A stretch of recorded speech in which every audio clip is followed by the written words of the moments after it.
Okay mga kapatid, relive tayo. Tingnan muna natin ito. Mm. Salamat tayo sa mga malugod na taga-subaybay natin sa ating programa dito sa Facebook page. No? Sa mga hindi pa nakapag-subscribe sa ating YouTube channel, kindly subscribe po. Madami tayong diskusyon ngayon, pero ngayong araw na ito at bukas, i-focus po natin yung ating catechism sa indulgence para matapos po dahil hindi ko natapos at makasunod din kayo sa series of catechism natin. So, pasensya na po kayo ha. So, wait muna mga kapatid. Tingnan muna natin ang live natin. Okay na po. So, i-replay lang ninyo ha. Dahil nandito na tayo sa norm number 7 to norm number 7 to norm number 10. So, sisikapin natin na ma-discuss natin ito. Okay. So, ang norm number 7, mga kapatid, about, ito po, dalawa to, ito, sa mga condition, plenary and partial indulgence. These norms reveal the deep spiritual wisdom of the Church. A plenary indulgence is not merely the performance of an external religious act. It is a profound invitation to total conversion, communion with Christ, and purification of the heart. So itong plenary indulgence, mga kapatid, nandito tayo sa plenary indulgence. Okay. Maganda po ito. So sa 6 is partial indulgence at sa 7 is about the conditions for indulgences. Okay? So, i-take down nyo ito ha.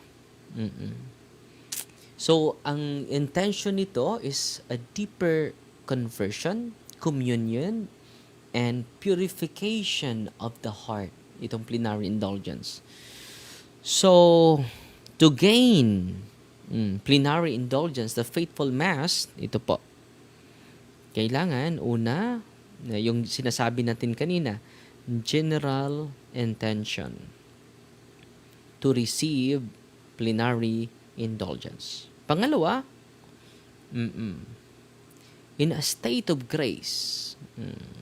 Pangalawa, state of grace. No, paano ito? So, mag-receive ng sacrament of confession. Lahat ng mga kasalanan natin, i-confess natin. Ito yung pangalawang kondisyon. Pangatlo na kondisyon. Pangatlo is Holy Mass. Attend Holy Mass. No? Attend Holy Mass. Attend tayo ng misa. Holy Mass. Ano pa? Receive. Receive the Holy Eucharist. Attend Holy Mass. Yung pangatlo, attend Holy Mass. And then, pang-apat, receive the Holy Eucharist. Receive the Holy Eucharist. Tanggap ka ng Holy Eucharist. And then, pray the intentions of the Pope. Kahit hindi mo alam yung intention sa Papa. One, Our Father. One, Our Father. One, Hail Mary. One, Hail Mary. And one, Glory be. So, ang pang-anim is prescribed work. Dapat perform the prescribed work. And then, pang-pito, be completely detached from all sin, even venial sin. If complete detachment from sin is lacking, the indulgence becomes partial. So, ito yung mga condition, mga kapatid. sa plenary indulgence. To gain plenary indulgence, ito yung plenary indulgence, mga kapatid. Nung mangumpisal ka, 5 kasalanan mo, napatawad. Nanatili pa yung 5 temporal punishment.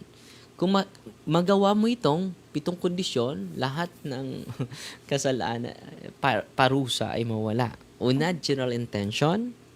Pangalawa, state of grace. Nangumpisal ka, state of grace.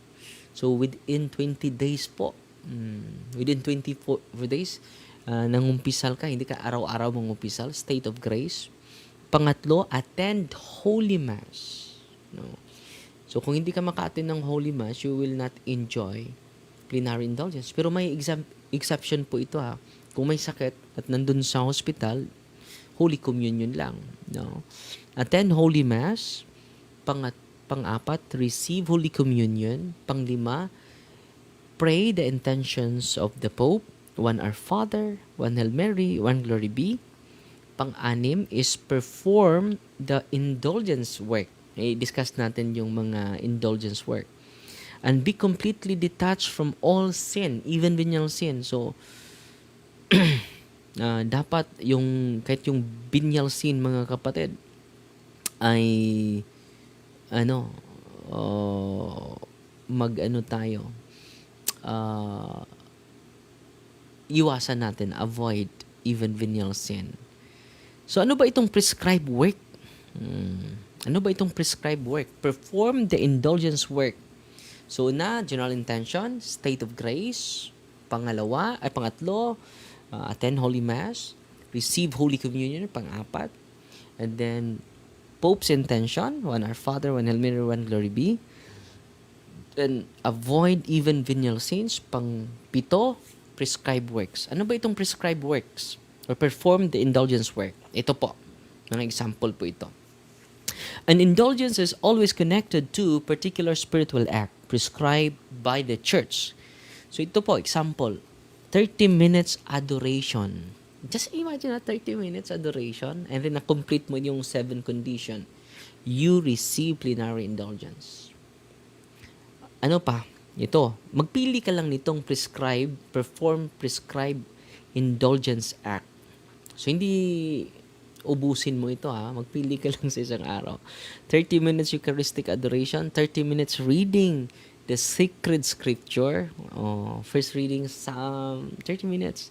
You can enjoy plenary indulgence. Praying the Holy Rosary with the whole family members. You receive plenary indulgence. Making the Station of the Cross during Lenten season.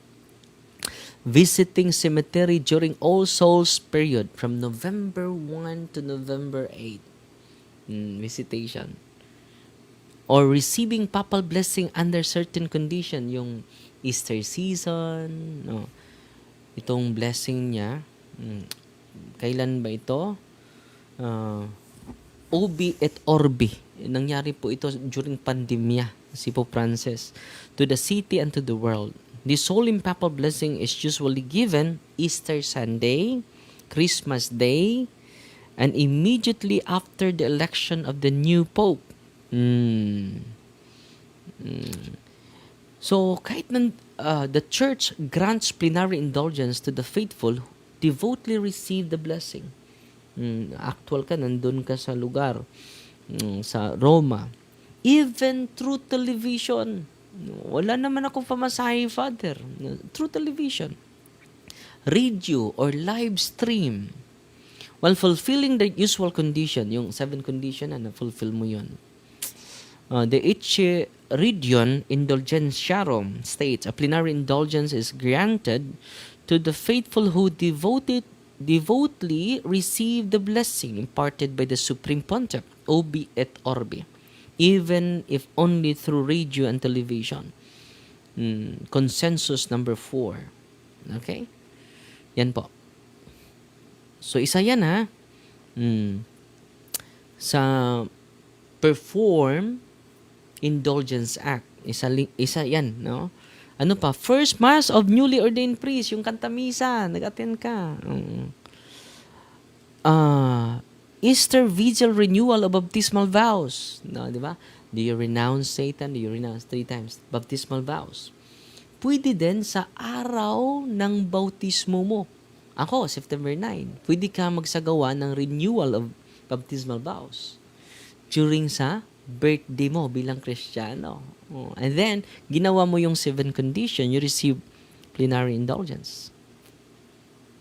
Pilgrimage during Jubilee year, yung holy door natin, di ba? Every 25 years. So, marami dito. Yung Valencia, hindi ko alam dito sa Lila kung sali ba ito sa Jubilee door. Yan po yung norm number 7 po. Yan po yung norm number 7. Dito tayo sa norm number 8. Norm number 8, 9, 10. 1 plenary indulgence per day. So, pwede natin matanggap ang plenary indulgence once a day. Ordinarily, a person may gain only 1 plenary indulgence each day. This norm prevents indulgences from being treated mechanically or quantitatively. The church emphasizes conversion, reverence, and spiritual depth. So, may exception pala. You can receive plenary indulgence twice. No. At the point of the example, you can receive, example ngayon, you can receive plenary indulgence ngayon. No, okay, napatawad na yung 5 mortal sins mo through sacrament of confession. At meron kang 5 na punishment, temporal punishment. And then you receive plenary indulgence na wala. Lahat ng parusa mo. So kung mamatay ka, you receive plenary indulgence, hindi ka nadadaan sa purgatorio. Dahil yung purgatorio is a place or a state of life that we will repay all the temporal punishment na hindi natin nabayaran dito while nabubuhay tayo. So, ang ganda, no? Pero you can receive twice plenary indulgence at the point of death. At the moment of death, the church generously allows another plenary indulgence, even if one was already obtained that day. This is one of the most touching expressions of the church maternal love. No? Kung alam natin ito, we will enjoy receiving plenary indulgence, di ba? The church desires that no soul depart this world without every possible spiritual assistance. The apostolic pardon given by a priest includes this beautiful grace. Yung apostolic pardon ng mga pari. During anointing of the sick and in apostolic pardon, it is a plenary indulgence. No? You can receive twice. Pero, during lang yan, at the point of death. So, dito naman tayo, di ba, once a day lang yung plenary indulgence, kung malakas pa tayo. Pero sa norm number 9, ito po, you can receive multiple partial indulgences. Walang limit ang partial indulgence. Unlike plenary indulgence, partial indulgences may be gained many times in one day. No? Lahat ng ginagawa mo with contrite heart, sincerity, faith, and conversion, and pure heart, you receive a lot of partial indulgences. Simple daily acts become spiritually powerful when done with love and repentance. When done with love and repentance. Ang ganda, no? No? Wala na sigurong away, no? Ang mundo kapag naintindihan natin ito. Brief prayers, acts of charity, sacrifices, patient suffering, teaching the truth, offering work to God, the church thereby sanctifies daily life itself. 1 Corinthians chapter 10 verse 31, whatever you do, do everything for the glory of God. Yan po yung norm. Yun po yung norm number 9. Ganda, no? And then, dito naman tayo sa norm, panghuli. Part 3 na po ito sa ating catechism. Norm number 10. Ina-highlight po dito yung confession. Confession requirement. The church teaches that one sacramental confession may suffice for several plenary indulgences if it occurs within about 20 days before and after the indulgence work. This reflects pastoral realism and mercy. However, Holy Communion and the prayer of the Pope's intention are ordinarily required for each plenary indulgence sought. And the Church balances spiritual discipline, accessibility, and encouragement toward frequent confession. The wisdom of the Church, the norms reveal that indulgences are deeply Christ-centered. They are connected to confession, Eucharist, prayer, repentance, detachment from sin, communion with the Church. The goal is not merely remission of punishment, but transformation of the heart. So ang goal nito is not just remission of temporal punishment, but a transformation of the heart. The Church lovingly guides the faithful towards holiness, purification, and ultimately heaven, na makapunta tayo lahat sa langit. Hebrews chapter 12 verse 14, strive for the holiness without which no one will see the Lord. Hebrews chapter 12 verse 14, strive. So ngayon, mga kapatid, one confession, one sacramental confession may suffice for several plenary indulgences. No? Isang confession lang, makatanggap ka ng maraming plenary indulgences within 20 days. No? Oh, ang ganda, no? Wow! Very inspiring po. Very inspiring to receive a regular confession because one sacramental confession, you can enjoy a lot of plenary indulgence, mga kapatid. Okay? Very inspiring, no? Example, 20 days. Within 20 days, mga kapatid. Sa 20 days na yan, first is general intention to receive either partial plenary indulgence, state of grace. Nangumpisal ka within 20 days. Kahit isa lang. Beses nangumpisal ka within 20 days. And then you receive, nag-attend ka ng misa. You receive Holy Communion. And pang-lima is sinasali mo sa dasal, the Pope intention, one Our Father, one Hail Mary, one Glory be. Pang-anim is kahit yung venial sin, nag-avoid ka kahit venial sin. Pang-pito, prescribed works. Kung nakumplito mo yung pito, magpili ka sa, marami po dito, una 30 minutes adoration, 30 minutes reading, pili ka lang dito, 30 minutes reading the Bible. Holy Rosary with the contemplation of the mysteries of the life of Jesus with the whole family, you receive plenary indulgence. Ano pa? First Mass or Kanta Misa sa bagong pari.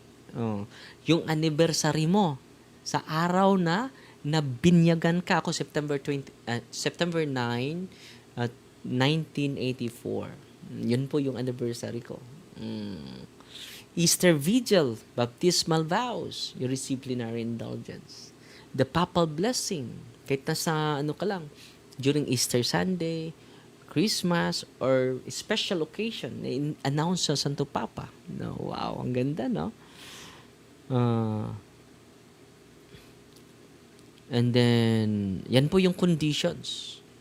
So, one plenary, sa norm number 8, one plenary indulgence each day. Pero pwede siya matanggap kapag at the point of death, twice. Kung nakatanggap ka ng twice, hindi ka nadadaan sa for good. I promise, hindi ka nadadaan. Diretso ka na sa langit po. Ang ganda, no? This is the act of God. This is the product and the fruits of the mercy of God for us. It is impossible for us to enter the kingdom of God. And then pang-anim is, pang-siyam, multiple partial indulgence. We can receive multiple partial indulgence every day. Pang-sampo, 1. Norm number 10, 1 sacramental confession can suffice that you can receive multiple plenary indulgence within 20 days. So, yan lang po muna ha. At sana po nag-enjoy kayo. Basa tayo ng ilang komento mga kapatid ha. Tingnan natin kung malinaw ba yung live natin. Everything for the glory. Yan lang po muna ha. Okay, malinaw na malinaw po. So, yan lang po muna yung live natin. So, part 3 po yan. Abangan nyo yung part 4. So, 11, 12, 13. Yung i-discuss natin. Norm number 11 to 13 or 14. No? Yan po ang part 4. So, Fighty Maria, Tatax FD with a humble heart. In the name of the Father, and of the Son, and of the Holy Spirit. Amen. Our Father, art in heaven, hallowed be the name. The kingdom come, the will be done on earth as it is in heaven. Give us this day daily bread, and forgive us our trespasses, as we forgive those who trespass against us. And lead us not into temptation, but deliver us from evil. Amen. Hail Mary, full of grace, the Lord is with you. Blessed are you among women, and blessed is the fruit of the womb, Jesus. Holy Mary, Mother of God, pray for us sinners, now at the hour for death. Amen. Glory to the Father, to the Son, and to the Holy Spirit, was in the beginning, is now, and never shall be, world without end. Amen. In the name of the Father, the Son, and the Holy Spirit. Amen. So, Fighty Maria, Tatax FD with a humble heart po. God bless.